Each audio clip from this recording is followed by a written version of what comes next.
사랑하는 성도 여러분, 지난 시간에 엘리후는 스스로 지혜로운 체 하며 우리끼리 옳고 그름을 분별해보자 말했습니다. 하지만 상대방의 의견을 듣고자 한 말은 아니었습니다. 지금까지 욥과 친구들이 많은 말로 서로 옳고 그름을 논하였는데 답이 나지 않았습니다.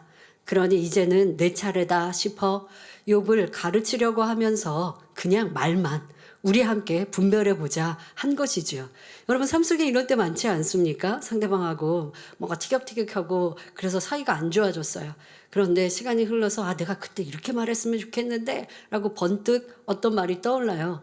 그러면 상대방에 가서 우리 좀 대화 좀 해봅시다. 근데 대화를 하자는 게 내 말을 일방적으로 하려고 이렇게 포문을 여는 경우가 참 많은데요. 엘리후도 지금 우리 함께 분별해보자 라고 하지만 이제부터 분별하여 정확하게 말하는 내 말을 좀 잘 들어보십시오 하는 의도이지요.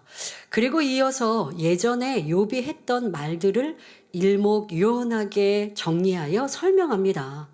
이제 본격적으로 욥을 정죄하기 시작하는 것이죠. 여기서 우리가 생각해 보아야 할 것이 있습니다. 서로 모여 옳고 그름을 분별한다고 하나 많은 부분이 판단 정죄임을 알아야 합니다. 그러니까 사람들끼리 모여서 이렇게 우리가 뭔가 분별해보자 라고 하는 게 얼마나 어리석은지라는 걸 우리는 알아야 하고, 지난 연단의 시간들을 통해서 이러한 부분들로 얼마나 많은 죄담을 쌓았는지도 더 깊이 깨달아야 합니다. 우리는 옳은 것을 무엇이 옳은가? 무엇이 잘못되었나? 이걸 말하려고 대화하는 건데 왜 그러지 말라고 하실까요? 옳다는 기준이 사람마다 다르고 혹여 모인 사람들의 의견이 이게 옳은 것 같아 라고 하나로 모아졌다고 해도 그 옳다고 결정한 것, 또 그 옳다라고 하는 것의 결정의 기준이 하나님의 선과 사랑, 진리에 맞지 않은 것이 대부분이기 때문입니다. 여러분 이걸 우리 꼭 명심해야 됩니다.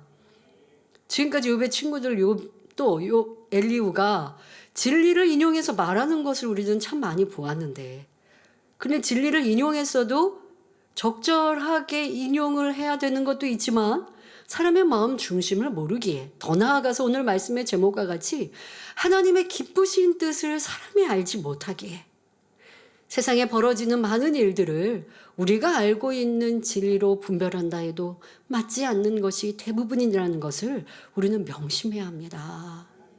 부모님이 내 속으로 낳은 자녀 그 속 다 알지 못해요. 수십 년 산 부부도 그 마음 다 알지 못해요. 그런데 내 핏줄을 나눈 함께 생활한 이도 아닌 믿음의 형제나 또 타인에 대하여 옳다 그르다 하는 것이 얼마나 내 안에 교만함이요, 그만큼 나는 무엇을 아는 것처럼 하는 이런 모습임을 알아야 합니다. 그래서 에베소서 5장 17절에 어리석은 자가 되지 말고 오직 주의 뜻이 무엇인가 이해하라 말씀하셨습니다. 어리석다는 건 하나님의 뜻을 알지 못하는 것 자체가 어리석습니다. 그런데 더 나아가 내가 하나님의 깊은 뜻을 알지 못하면서 아는 척하는 건 어리석음에서도 더 어리석고 아둔한 모습이지요. 그러니 무엇을 보고 듣고 느끼며 생각할 때 우리는 내 의견을 고집하지 맙시다. 근데 제가 자주 말씀드립니다.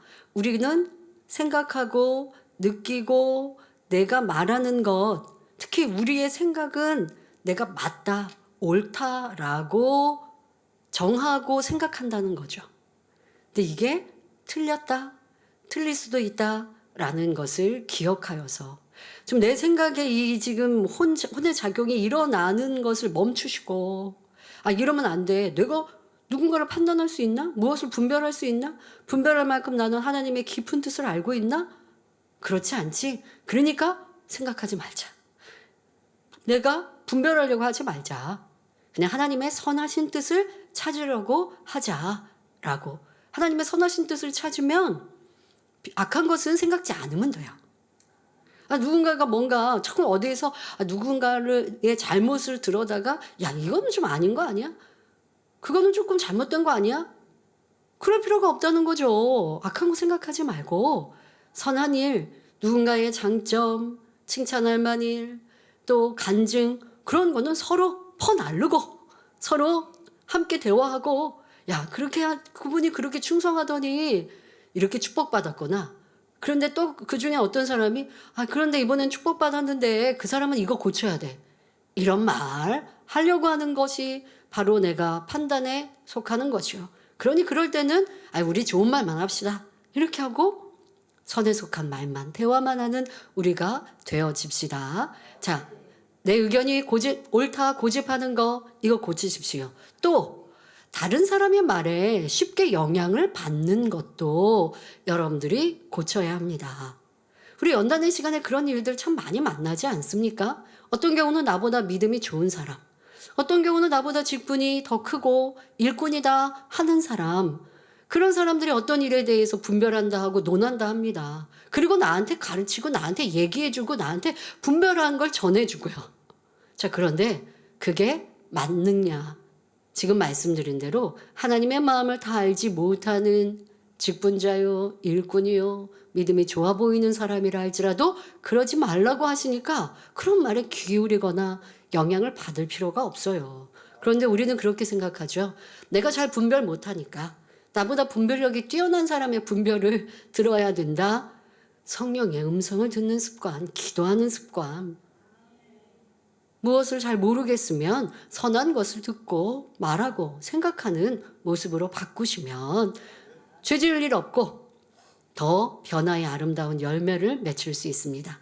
그러니 우리는 자기도 옳다, 남의 말에도 쉽게 영향받는 이런 습관 고치시고 이제는 매사에 진리로 생각하는 습관을 가지면 좋겠습니다. 그러므로 오늘도 말씀 속에서 자신을 발견하며 하나님의 뜻을 이해할 수 있기를 주님의 이름으로 기원합니다. 본문은 엘리후가 욥이 했던 말, 즉 하나님을 원망했던 것을 요약 정리하여 말한 후 이어서 하는 말입니다. 욥기 34장 7절에 어느 사람이 욥과 같으랴. 욥이 회방하기를 물 마시듯 하며 했습니다. 욥이 온갖 무례한 말로 하나님을 원망해 나가니 이에 대해 엘리후는 욥이 물 마시듯 예사로 하나님을 회방한다라고 표현하고 있습니다. 엘리후가 볼 때 욥은 감히 의로우신 하나님을 모욕하는 벌레보다 못한 사람이요, 죄인 중에 죄인이었습니다.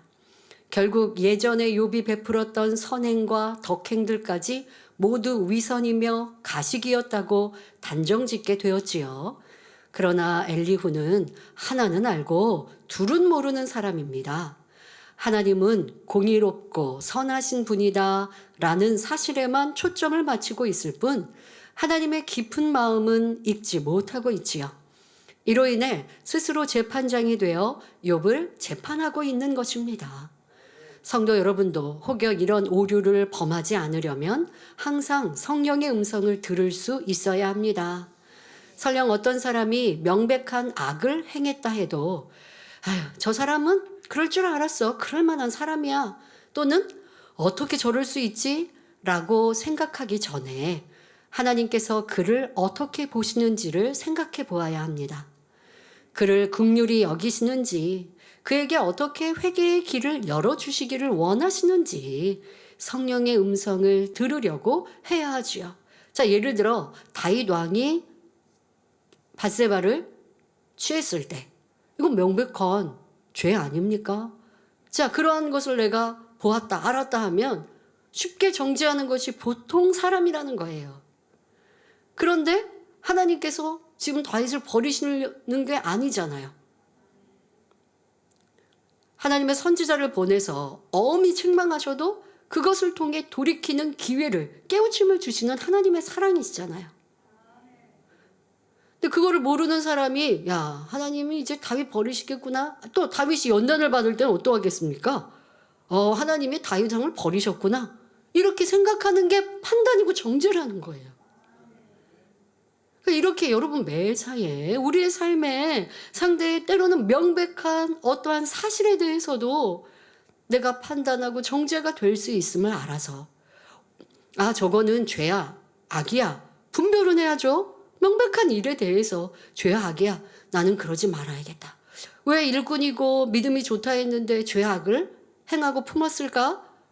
아, 사람이 이렇게 충만함을 잃으면, 기도가 식어지면, 교만해지면 그리할 수 있구나. 나는 그러지 말자 하고 자기 자신의 교훈으로만 삼으세요.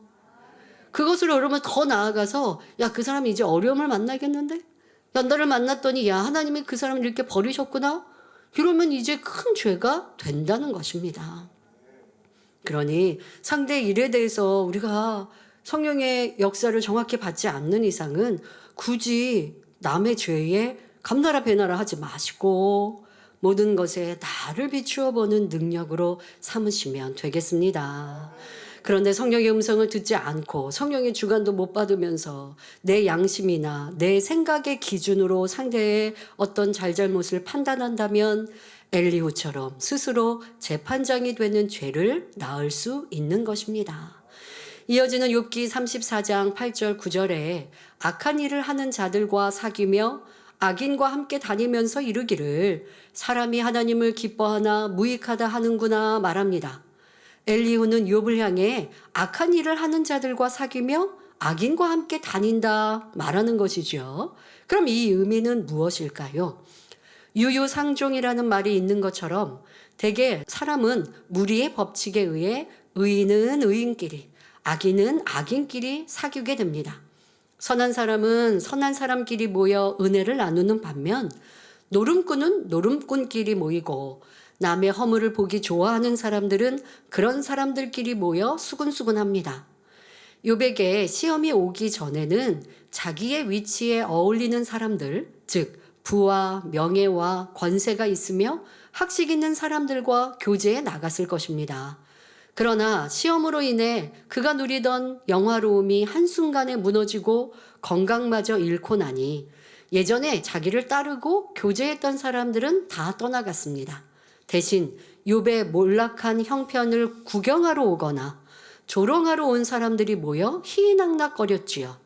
정직하고 덕망 있는 사람들은 떠나버리고 악한 사람들만 모여드니 이런 모습을 본 엘리후가 욥이 악한 사람들과 사귀며 악인과 함께 다니고 있다 말하는 것입니다. 욥은 이렇게 모여든 악한 사람들에게 나는 예전에는 하나님을 기쁘시게 했는데 하나님은 오히려 나를 상처투성이요 허물 있는 사람으로 만들어 버리셨다. 하나님 때문에 내가 무익한 자가 되지 않았느냐 하며 넋두리를 늘어놓았습니다. 그런데 엘리후가 볼 때 하나님은 절대로 욥이 말하는 것처럼 나쁜 분이 아닙니다. 공의로우시고 정직하시며 선하시고 사랑이 많으신 분이요. 그분이 하시는 것은 모두 옳습니다. 이런 하나님을 불의하다며 욥이 온갖 무례한 말로 하나님을 매도하니 엘리후는 어느 사람이 욥과 같으랴, 즉 이런 나쁜 사람이 어디 있느냐며 욥을 정죄했던 것입니다. 그러면서 엘리후는 욥과 친구들을 향해 여러분이 내 말을 들어보니 하나라도 빈틈이 있었습니까? 내 말이 얼마나 분별력 있는 말이요 정확한 답변입니까? 라는 의미로 말하고 있는 것입니다. 이는 욥의 입장에서는 너무나 엉터리 같은 말이었고 하나님께서 보실 때에도 타당치 않았습니다. 엘리후는 자칭 지혜로운 자가 되어 악한 말들로 욥을 괴롭게 하며 하나님 앞에 점점 죄를 쌓아가고 있을 뿐이었지요. 스스로 재판장의 자리에 앉은 엘리후는 계속해서 목에 힘을 주고 외쳐나갑니다. 욥기 34장 10절에 그러므로 너희 총명한 자들아 내 말을 들으라. 하나님은 단정코 악을 행치 아니하시며 전능자는 단정코 불의를 행치 아니하시고 말합니다. 여기서 잠시 총명함에 대해 살펴보겠습니다. 흔히 세상에서는 영리하고 재주가 남다른 사람을 총명하다고 합니다. 그런데 하나님께서는 가치관이 일반 사람들보다 월등하고 판단 능력이 신속하고 정확하며 목표가 뚜렷하되 이 모든 것이 선 가운데 있을 때 총명하다 말씀하십니다. 자, 여러분도 총명한 사람 되기 원하시죠? 그러면 올바른, 뚜렷한, 또 높은 가치관을 가져야죠. 저희 학교 다닐 때 윤리 시간에 도덕 시간에 이 가치관에 대해서 참 많이 듣고 또 저도 좀 깊게 생각했었던 단어이기도 합니다. 사람의 어떤 목표 또 무엇에 대하여 옳다, 바르다, 어떤 사람이 되어야겠다라고 하는 그런 가치를 올바르게 세워야 된다. 예를 들면 나는 돈을 많이 벌어서 부유한 사람이 되고 그래서 내 가족들을 잘 먹고 입히고 해야 돼라고 하는 것에 가치관을 두고 돈을 버는 방법에 대해서는 뭐 어떤 것든 상관없어라고 하는 가치관을 두었다면 이것은 사실 올바르다 할 수 없겠죠. 근데 그 사람은 그게 자기의 옳다. 나는 이렇게 사는 것이 잘 사는 거야 라고 정한 가치관인 것이죠.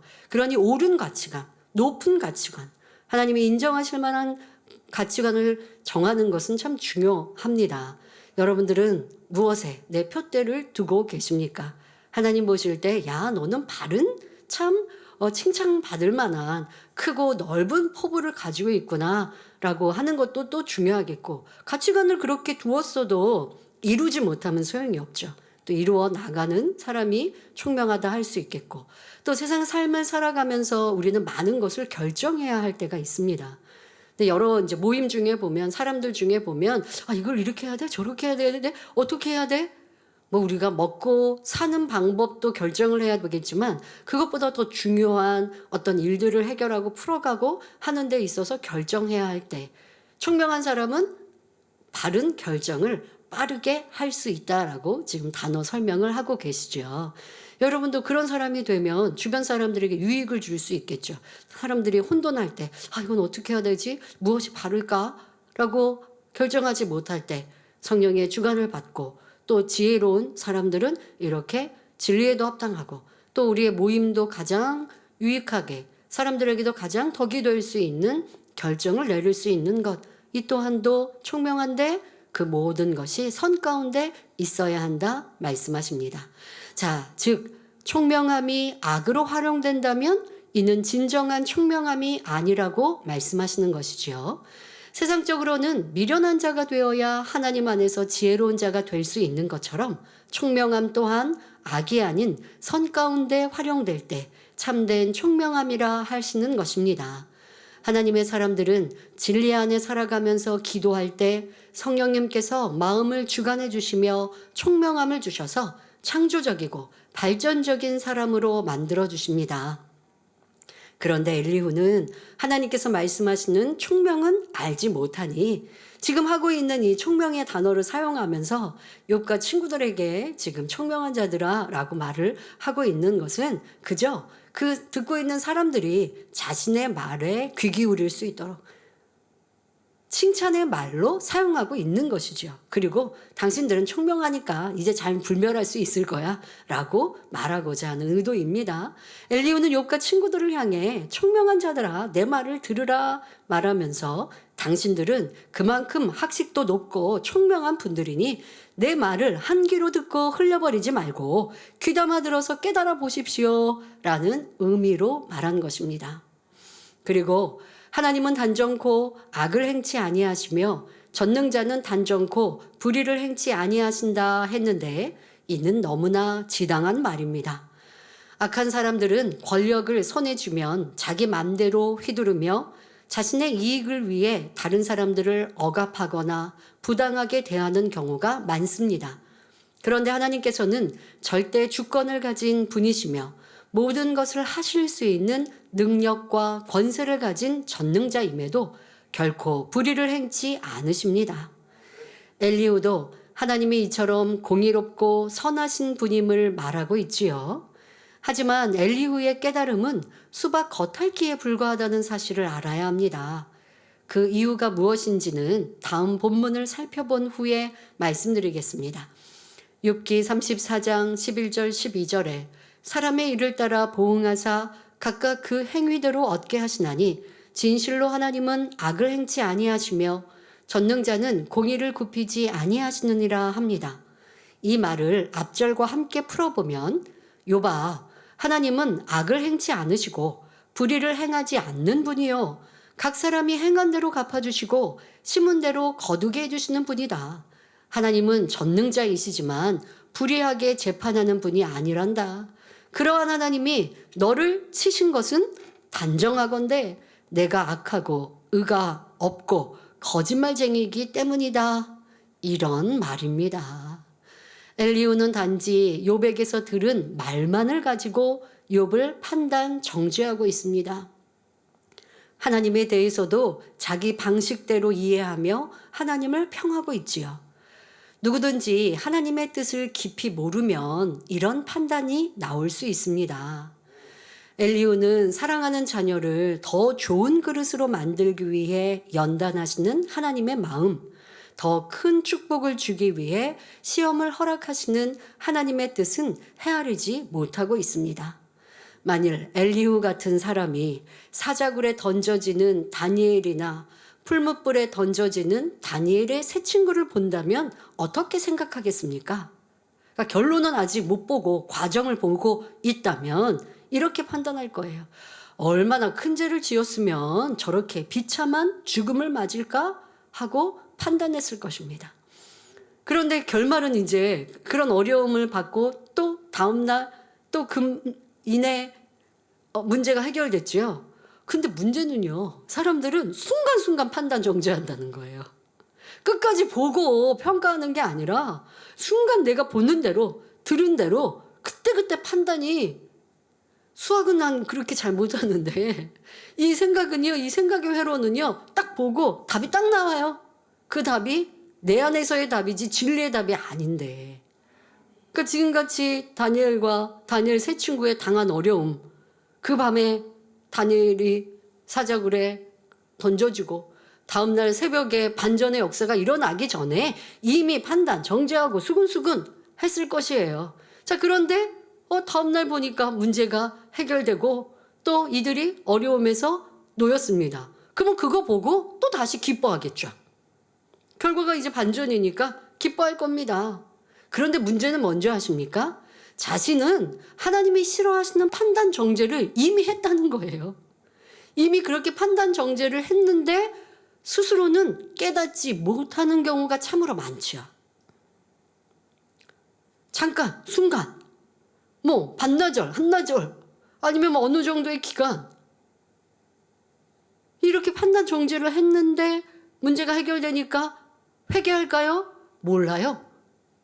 내가 판단했구나, 정죄했구나, 잘못 생각했구나 하고 회개도 하지 않고, 자, 이렇게 회개하지 않고 죄의 담이 됐으니 이제 자신에게 문제가 올 수가 있어요.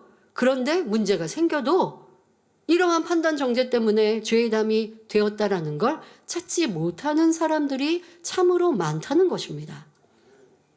판단이 습관이 되어 있고 생각이나 말로 한 것이지 무슨 내가 행함으로 큰 죄를, 육체를 행한 것도 아니니까 큰 죄로 여기지 않는 사람들, 신앙인들이 참으로 많습니다.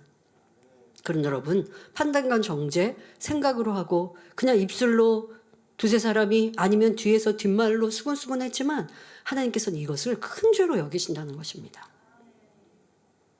야고보서에 말씀하신 대로 내가 하나님이 된 거죠. 재판장이신 하나님만이 하실 수 있는 권한을 내가 지금 한 거예요. 아무리 판단 정죄한다고 내가 하나님이 될 수는 없지만 하나님께서는 너는 교만하다 라고 큰 죄로 여기시는데, 사람은 그것을 큰 죄라 여기지 않고 또 스쳐 지나가는 생각 속에 벌어진 일들이니까 그것을 붙들고 회개하고 돌이키지 않아서 문제를 해결받기가 어렵고 또 쌓이고 쌓여서 더 큰 어려움들이 오는 일들이 참으로 많습니다. 또 입술로 털어버린 일들도 참으로 많고요. 근데 지나가는 말로 했고요. 한 말을 기억 못하는 사람들 많이 있습니다. 여러분들이 그러니 우리가 나는 왜 언제까지 회개해야 돼 하지 마시고요. 정말 회개에 합당한 중심과 마음이 되면 잊어버렸던 것까지도 떠올려 주셔서 회개케 할 때 이거는요, 속 시원하거든요. 여기 묵어 있었던 체증이 내려간다라는 것처럼 참 시원해지는데, 혹여 나는 이런 판단과 정죄가 있지는 않았는지, 이러한 것들은 항상 우리가 경계하고 현재를 살아갈 때도 우리의 생각을, 내 입술을 점검하시고 내 입에 파수꾼을 꼭 세우시길 바랍니다.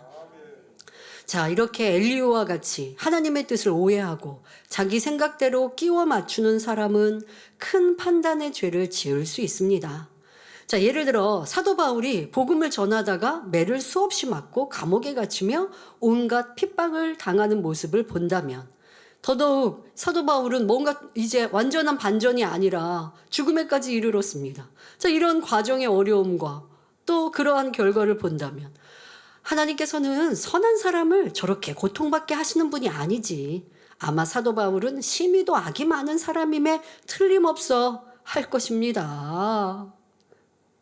하나님의 마음도 뜻도 모르고 그 사람의 마음 중심도 모르고 벌어지는 일들을 통해 이렇게 쉽게 판단하고 정죄한다는 것입니다. 그러나 지금 말씀드린 하나님의 사람들, 이분들이 이 땅에서 겪었던 잠시의 어려움은 하나님의 뜻 가운데 허락하신 사랑의 연단이며 영원한 축복과 영광을 주시기 위한 섭리였지요. 사도 바울이 꼭 죽음에 이르러야 됐습니까? 그러나 그 주님의 이름을 전하고 그로 인하여 잡히고 그로 인하여 모욕당하고 결국 순교의 자리에 이른 것은 상급을 더한 것이기 때문에 큰 영광이신 거죠.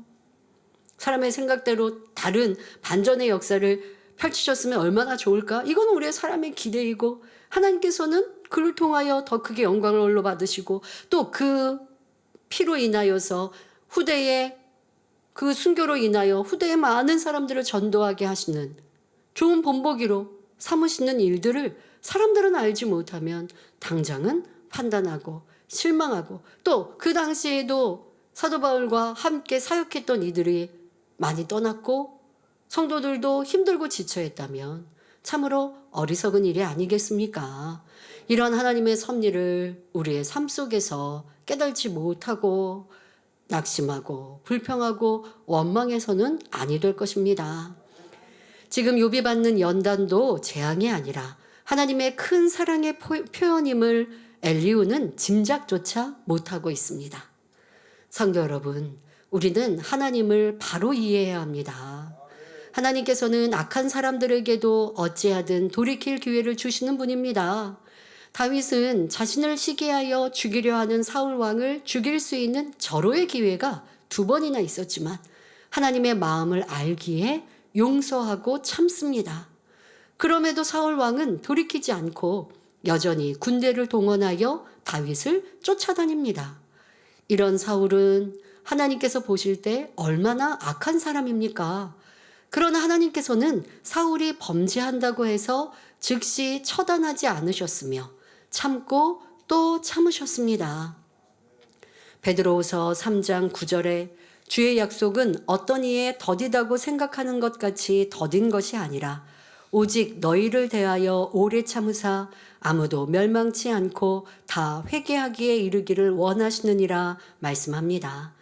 이처럼 하나님께서는 만에 하나라도 회개하고 돌이킬 기미가 보인다면 끝까지 용서하고 참으시는 분입니다. 하물며 하나님께서 순전하고 정직하여 하나님을 경외하며 악에서 떠난 자라고 친히 인정하신 욥을 미워하여 혹독하게 치실 리는 없지요. 엘리후가 말한 대로 사람의 일을 따라 보응하사 각각 그 행위대로 얻게 하시는 하나님이시니 당연히 구제와 선행에 힘쓴 욥에게 큰 축복으로 갚아주시지 않겠습니까? 엘리후는 하나님을 잘 아는 것처럼 설명하고 있지만 사실은 너무나 모르는 사람임을 알 수 있습니다. 우리는 하나님의 마음을 바로 알아야 하며 말씀을 대할 때도 문자적인 의미를 넘어 그 안에 담긴 영적인 깊이를 깨달을 수 있어야 합니다. 예를 들어 성경을 보면 하나님께서 아말렉 사람을 남녀노소 할 것 없이 다 죽이라고 명하시는 장면이 나옵니다. 이는 아말렉이 그만큼 하나님 앞에 많은 죄를 쌓았기 때문이고 죄에 대한 보응으로서 그들을 멸하는 것이 합당했기 때문입니다. 그런데 영적인 뜻을 모르거나 하나님의 사랑과 공의를 모르는 사람들은 너무 잔인하신 하나님으로 오해합니다. 사람과는 비교할 수 없을 정도로 선하신 하나님께서 어찌 사람 멸하기를 즐겨 하시겠습니까?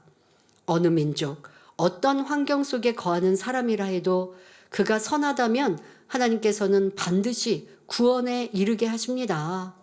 이를 위해 양심 심판의 섭리도 예비하신 것이지요. 우리가 인간을 향한 하나님의 깊고 오묘하신 사랑, 선하신 뜻을 이해하기 위해서는 무엇보다도 주님의 선하신 마음을 닮아야 합니다. 이와 더불어 불같은 기도 가운데 하나님의 깊은 것이라도 통달하시는 성령의 주관을 받아 하나님의 뜻을 깨우쳐 나가야 하지요. 그러므로 여러분 모두가 악은 모양이라도 버리고 신속히 성결한 마음을 이루어 하나님의 깊은 사랑과 선하신 뜻을 알아들이는 참 자녀로 나오시기 바랍니다.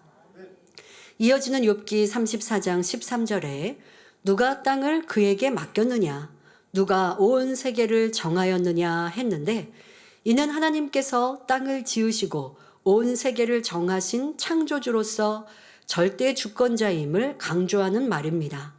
이어서 욥기 34장 14절 15절에 그가 만일 자기만 생각하시고 그 신과 기운을 거두실진대 모든 혈기 있는 자가 일체로 망하고 사람도 진토로 돌아가리라 말합니다. 모든 생명의 근원은 창조주 하나님이십니다. 하나님께서 우리 사람에게 하나님의 기운인 생기를 불어넣어 주셨기에 우리가 살아갈 수 있고, 다른 모든 피조물도 하나님의 능력 안에서 생명을 유지해 나갑니다. 그러니 만일 하나님이 자기 유익만 생각하여 그 신과 기운을 걷어 버리신다면 모든 생명체들이 일시에 죽을 것이요 사람도 한 줌의 흙으로 돌아가 버릴 것이라는 말입니다. 그러나 하나님은 절대 주권자이시되 주권을 남용하시는 분이 아닙니다.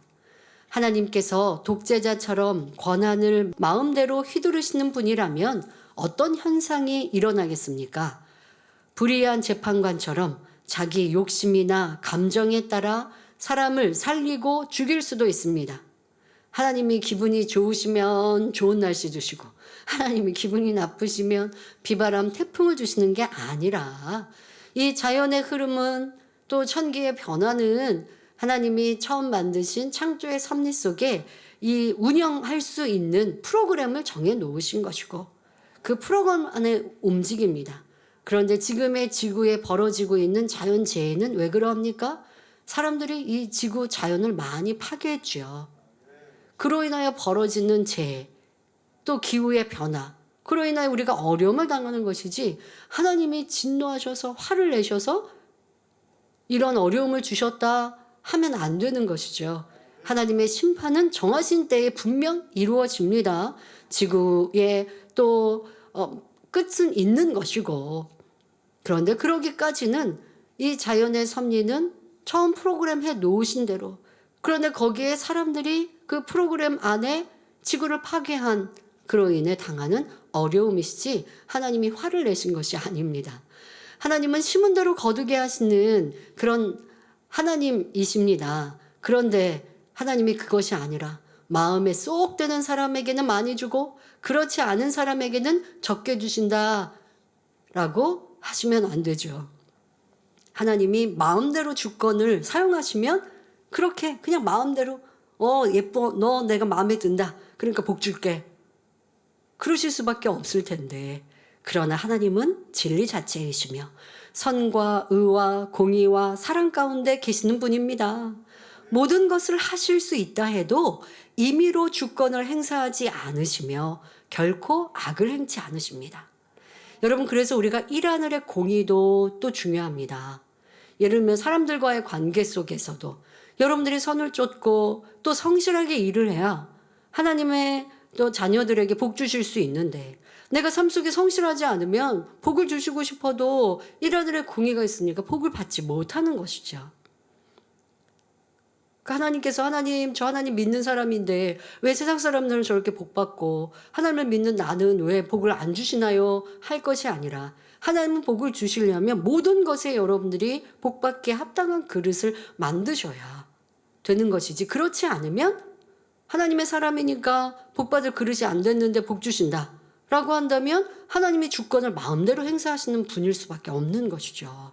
그러니까 하나님께서도 우리를 보실 때 하나님의 사람들이 세상 사람에 비해 지혜롭고 명철하고 그래서 세상에서도 뛰어나기를 바라시는데 내 안에 일의 지혜도 부족하고 노력도 부족하고 세상 사람들은 세상이 다라고 생각하니까 거기에서 더 먹고 입고 가지려고 노력하는데 하나님의 사람들은 천국에 있으니까 세상에 노력함이 부족하다면 하나님의 복을 받을 수가 없는 거예요. 욕심을 부리지는 않아야 되지만 성실하고 부지런하고 더 힘써 노력하면 세상 사람의 노력보다 더 월등하게 축복해 주시지요. 이 또한 공인데 공의를 벗어나서 하나님의 주권대로 마음껏 복 주실 수 없는 그런 하나님의 마음도 여러분들 깊이 헤아려서 왜 하나님이 나에게 복 주시고 또 넘치는 간증이 있기를 원하실 텐데 안 그러실까라고 하는 그 아버지 하나님의 안타까운 마음도 헤아려서 부족한 것을 채우십시오. 하나님께서 모든 권한을 마음대로 휘두르시는 것이 아니라 그 권한을 가지고 하나님 스스로를 지키시는 분이십니다. 그렇지 않으면 이 세상 사람들이 하늘에 대해 삿대질하고 하나님이 계시면 한번 보여주세요 한다든가 아니면 하나님이 공의로우시면 이렇게 악한 사람들이 복 받겠어요? 이런 식으로 하나님을 마음대로 막 폄하할 때 하나님께서 그 권한을 그들에게 불로 심판하신다 라고 한다면 이 인간 경작이 어찌 진행되겠습니까? 그러나 하나님은 그 주권을 그 권한을 가지고 공의에 따라 오래 참고 기다리시고 기회를 주는 분이십니다. 이처럼 완전하시고 공의로우신 분이기 때문에 우리가 절대적으로 믿고 신뢰할 수 있으며 경외할 수 있는 것입니다. 그런데 어떤 사람은 성경에 나오는 토기장이 비유를 읽고 하나님의 주권을 오해하기도 합니다. 로마서 9장 21절에 토기장이가 진흙 한 덩이로 하나는 귀 쓸 그릇을 하나는 천이 쓸 그릇을 만드는 권이 없느냐 말씀했습니다. 이는 하나님을 토기장이의 인생들을 그릇에 비유한 말씀입니다. 토기장이는 용도에 맞게 진흙을 선택하고 반죽해서 귀 쓸 그릇을 만들기도 하고 천이 쓸 그릇을 만들기도 합니다. 잘못 나온 그릇은 가차없이 깨트려 버리기도 하지요. 마찬가지로 하나님께는 인생들을 하나님의 섭리에 맞게 선택하여 쓰실 권한이 있으며 악을 행하는 사람이나 국가를 파하실 권세도 있습니다. 그렇다 해서 하나님께서 일부러 사람을 악하게 만들어 악한 역할을 하게 하시거나 선하게 만들어 선한 역할을 감당하게 하시는 것은 아닙니다. 그러니까 이 말씀을 오해하시면 안 돼요. 하나님은 그런 권한이 있으시지만 그 권한대로 내 마음대로 쓰시는 분은 아니라는 것입니다. 자, 그러면 왜 우리에게는 악하게 태어난 사람도 있고 또 불우한 상황에서 그래서 결국은 악을 선택한 사람도 있는데 그러면서 세상 사람은 하늘을 신을 원망하기도 하잖아요. 그러면 이건 어떻게 이해할까요? 사람은 부모의 길을 받아 그 마음밭에 기초가 만들어지고 자라온 환경과 스스로의 선택으로 자기를 만든 것이지 하나님께서 임의로 그 밭을 좋고 나쁘게 만드신 것이 아닙니다. 하나님께서 우리의 부모를 선택해 주신 것이 아니라 그냥 부모로 내가 태어난 것이지. 하나님께서 너는 누구 부모를 만나면 되겠어 이렇게 짜집게 하신 게 아니라는 거예요. 자연의 법칙처럼 내가 내 부모의 사랑으로 우리 부모님의 성품을 어찌 그렇게 닮았는지 이렇게 해서 내가 태어난 것이지. 하나님께서 너는 부모의 장점은 갖고 태어나고 단점만 너는 갖고 이렇게 정하시고 그렇게 만드신 분이 아니고 하나님이 할 일이 없으셔서 그렇게 하시냐고요. 그러니 왜 우리가 하나님께 원망을 해야 돼요? 더더욱 사람은 그런 어떤 부모의 기를 받고 자기의 기본 토질이 만들어졌지만 또 그것과 함께 중요한 것 그것은 살아가면서의 선택입니다. 어른만 되어서 선택하는 게 아니에요. 아이들도 계속 선택하면서 자기를 만들어요. 여러분들, 우리는 항상 선택하고 있습니다. 무엇을 선택하냐에 따라서 내가 만들어지는 거죠. 예를 들어 어렸을 때 엄마에게 야단을 맞았어요. 근데 야단을 맞은 것을 감정으로 엄마가 날 미워하나 봐 라고 하는 감정으로 기억을 하면 부모님에 대해서도 오해하는 것이고 또 야단 맞는 것을 싫어하고 그것에 대해 두려워할 수도 있어요. 그런데 성격이 밝은 아이들, 또 스스로의 선택을, 또 엄마가 내가 너 미워해서 야단친 거 아니야, 너 잘하라고 한 거야 하고 토닥토닥 해주시고 또 스스로도 그런 마음을 가졌어요 라고 한다면 그 아이는 야단 맞는 것에 대해, 지적받는 것에 대해 두려움이 없을 수 있어요. 저도 주변의 일꾼들을 보면 어떤 일꾼은 야단 맞는 것을 되게 힘들어하는구나. 근데 야단을 잘 맞으면 발전의 계기가 되는 거거든요.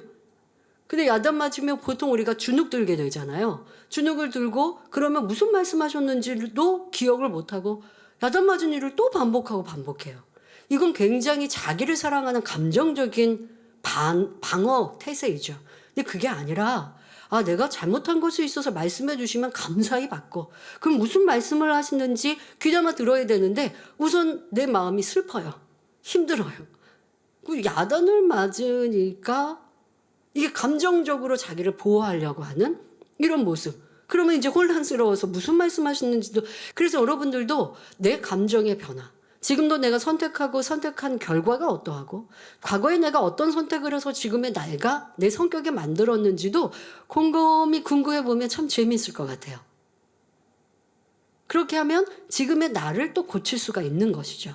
예전에 내가 이렇게 어떤 일들에 대하여서 내가 야단 맞으면 그건 내가 무슨 잘못된 사람 같고, 아니면 야단을 맞음으로 인하여서 내가 슬펐던 그런 기억들, 그럴 필요가 없는 거구나. 이건 나를 발전시키는 계기가 되는 거구나. 그러니까 이제 야단을 맞는 자세도 바꾸고, 순간 내가 보호하려고 변명한다면 이제는 그냥 무슨 말씀을 하시는지 잘 들어보고, 그리고 네 하고 이해 못하면 다음에 또 궁금해. 이렇게 여러분, 작년 성도님들도 지금도 계속하여 우리는 선택하고 우리를 궁구하면서 만들 수 있습니다. 자, 더더욱 여러분들이 지금 만들어진 자기 자아는 성장 과정 속에 여러분들이 선택한 거예요. 여러분들이 그때그때마다 선택해서 지금 여러분들로 만든 결과물인 것이지, 하나님께서 억지로 여러분들의 성장 과정 속에 나쁜 결과를 얻으라고 선택을 그렇게 유도하신 게 아니라는 것입니다. 그래서 우리가 애굽의 사건 10재앙을 보면 바로 향이 딱 그렇지 않습니까? 하나님이 그 마음을 강팍하게 하셨다라고 성경에 비유하신 건 그가 그러한 선택을 하실 것, 그러한 모습으로 나올 걸 다 아셨다라는 의미이지, 바로 왕을 일부러 변개하게 하고 그래서 10재앙까지 가게 만드셨다는 것이 아닙니다.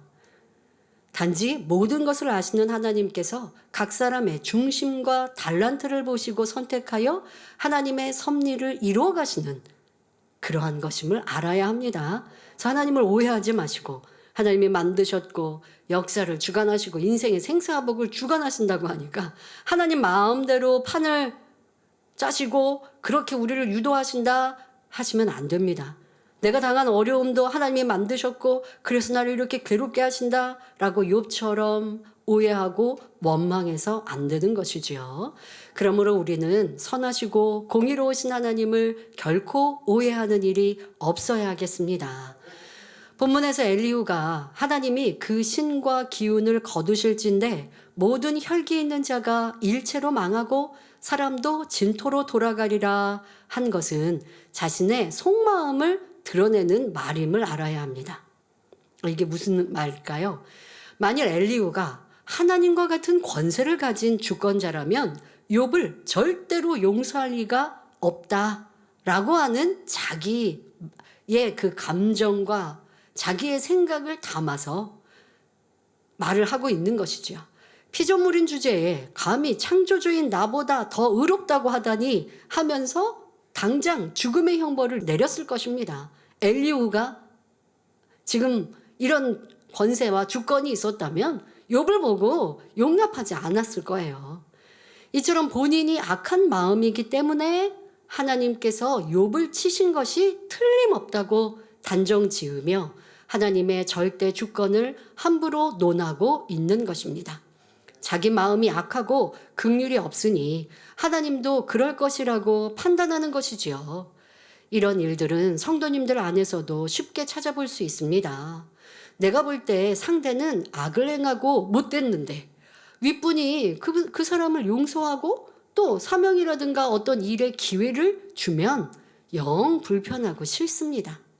그러니 생각할 때 아니면 뒤에서 어떤 말을 할 때 아유 나 같으면 그렇게 안 했을 텐데 나 같으면 이렇게 했을 텐데 이렇게 해야 그 사람도 회개하고 이렇게 해야 그 사람은 좀 이렇게 본보기를 보여야 다른 사람들도 경계할 텐데 라고 생각하고 말하면서 답답해합니다.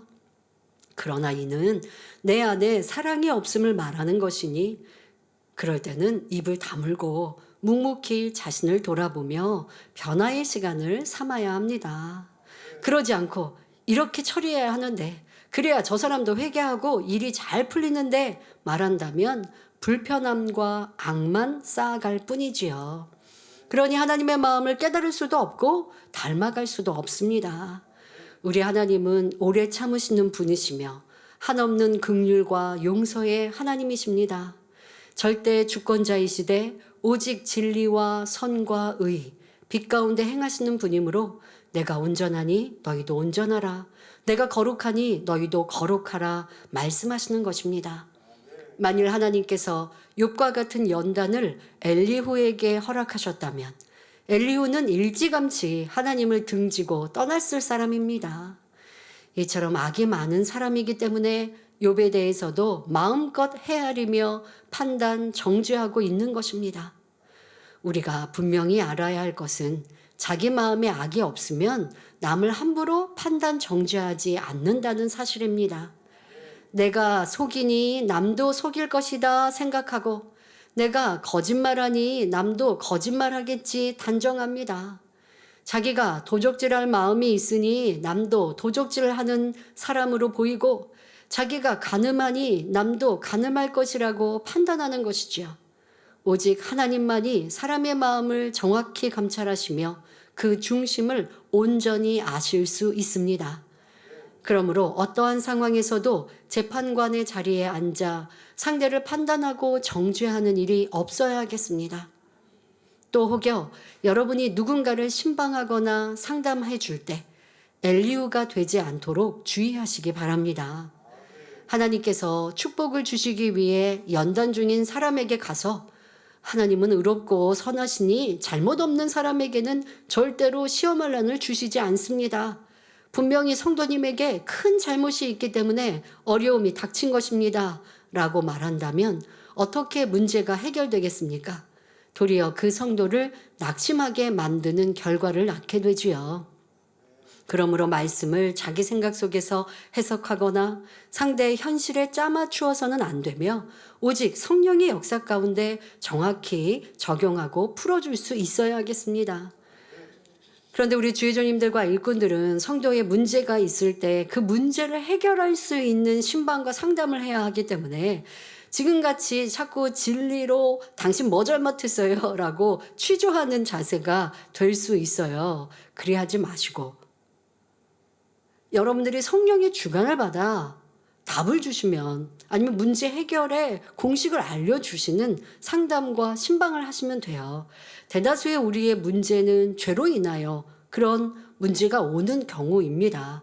그러니 어떤 어려움을 당하고 질병 속에 고통을 받는 분이 있다면 어떤 죄의 담을 헐고 또 그가 잘못된 것을 깨닫게 해주는 것이 영적인 상담과 신방이고 그렇게 해 주어야 합니다. 그러니 그를 위해서 충분히 기도하셔야죠. 아버지님 우리 아무개 성도님이 이러한 어려움을 겪고 있습니다. 나름대로 치료받고자 이렇게 기도하고 준비했다고 하는데 이번 학예 수련회에 치료받지 못했습니다. 무엇이 문제인지 알려주세요. 대신하여 여러분들의 주의 종님의 기도가 많이 쌓여야 하는 거예요. 그렇지 않고 뭐 잘못하셨어요? 하고 치료하듯이 묻으면 엘리후가 되는 것이요. 욥의 새 친구밖에 되지 않는 것이죠. 그러면 여러분들은 그를 힘들게 하여서 낙심하게 하는 이런 사람이 되는 것입니다. 그런 역할을 하지 마시고요. 대신해서 많이 기도하시다 보면 성령께서 주관하시는 이러한 일들로 어려움이 왔구나 라고 주관을 받든가 그럴 때도 넌지시 조심히 물어야죠. 제가 기도하면서 아니면 혹시 이러한 일들은 없었습니까? 혹시 판단과 정죄하는 일들, 이런 일들은 없었는지 한번 생각해 보시면 좋겠습니다. 조심히 대화하고 그가 스스로 문제를 풀 수 있도록 우리는 공식을 알려주는 역할이 주의 종에게 또 일꾼들의 상담인 것이지, 정죄하듯이 또 내가 그 마음을 성령의 주관을 받아 알지도 못하면서 판단하는 말들을 내면 상처를 입히는 것이고 힘들게 하는 사람이라는 것 알아야 하겠습니다. 그리고 또 지금 엘리후는 자기 마음에 악이 많으니까 그 악한 모습으로 하나님께서 욥을 이렇게 치신 건 당연하다라고 생각하고 있는 모습이라 설명한 것처럼, 여러분들도 주변에 있는 사람들에게 어떠한 마음과 생각이 있는가 한번 점검해 보세요.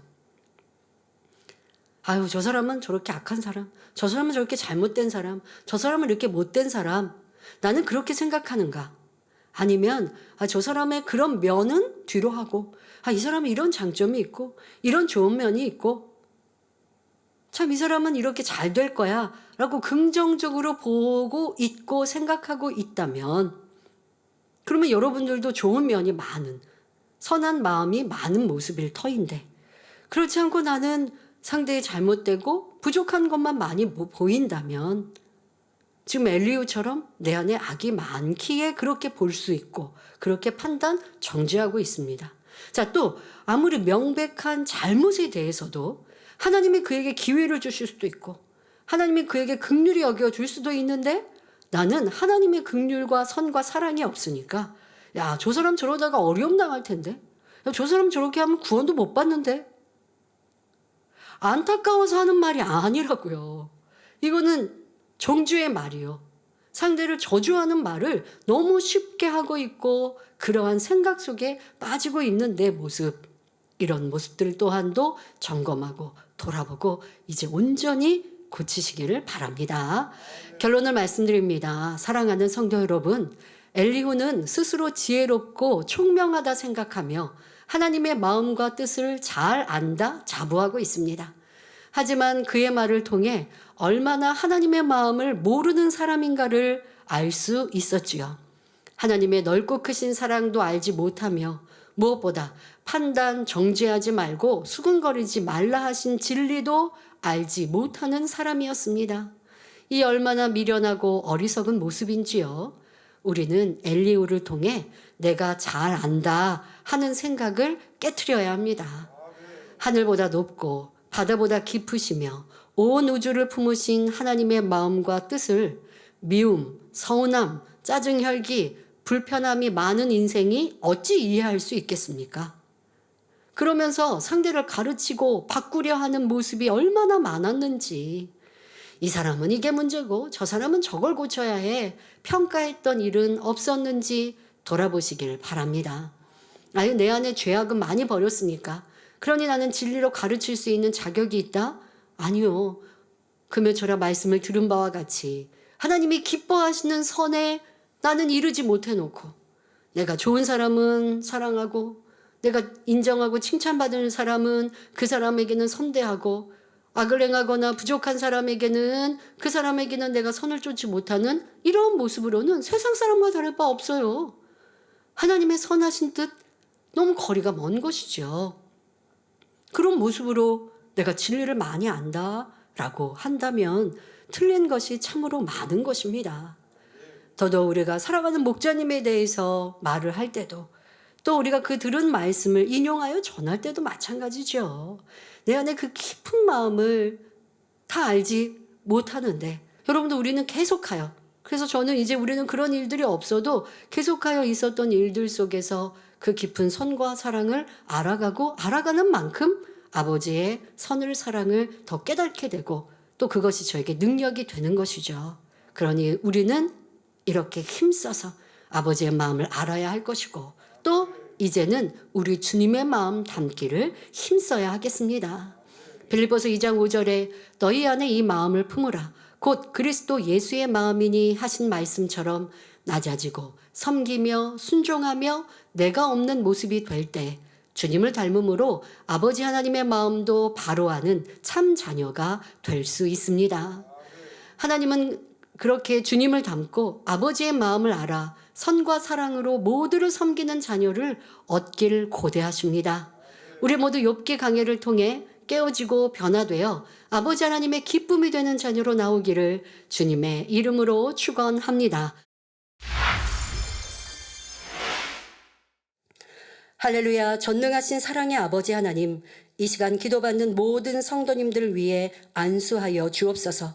전국 전 세계 하나님의 자녀들 위해 시공간을 초월하여 역사하여 주시옵소서. 믿어지는 믿음을 주시고 부정적인 생각과 의심의 세력을 물리쳐 주옵시며 모든 시험 환난도 물리쳐 주옵소서. 머리부터 발끝까지 오장육부, 뼈 마디마디, 온몸의 신경, 조직, 세포 등 성령의 불로 태우시고 근본의 빛으로 역사하여 주옵소서.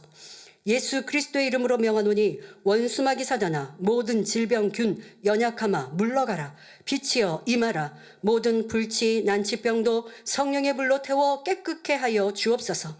말라리아를 비롯한 모든 풍토병도 물리쳐 주옵소서. 감기, 기침, 열, 몸살, 독감 등 각종 유행성 질병도 다 물러가라. 어떠한 질병도 틈타지 않게 지켜 주옵소서. 각종 암과 전이된 것, 에이즈, 백혈병, 뇌졸중, 고혈압, 저혈압, 심장병, 폐병, 위장병, 당뇨, 부인병, 피부병, 갑상선 질환과 모든 염증도 깨끗게 하여 주옵소서. 소아마비, 중풍, 관절염, 디스크도 온전케 하여 주옵소서. 요통, 두통, 신경통을 비롯한 모든 통증은 사라질지어다.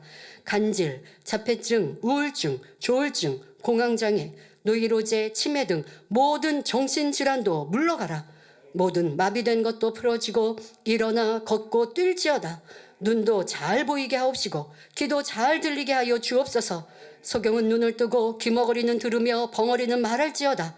각종 사고 후유증도 깨끗게 하시고 부러진 뼈도 붙여 주옵소서. 화상 입은 것도 온전케 하시고 화기야 물러가라. 열도 물러가라. 아버지 흉터나지 않게 역사하여 주옵소서. 마약을 비롯하여 각종 약물과 독극물 중독도 깨끗함을 입을지어다. 죽은 신경과 세포가 살아나며 죽은 자도 살아나게 하여 주옵소서. 잉태의 축복도 주시기를 원합니다. 예수 그리스도의 이름으로 명하노니 원수마귀 사단아, 하늘 공중 권세 잡은 악의 영들아 물러가라. 그의 사자들도 물러갈지니라. 이 땅의 악한 영, 더러운 영, 거짓되고 간사한 영, 이간질하고 미혹하는 모든 어둠들은 물러가라. 모든 흉악의 결박을 풀고 어둠아 물러가라. 빛이여 임하라.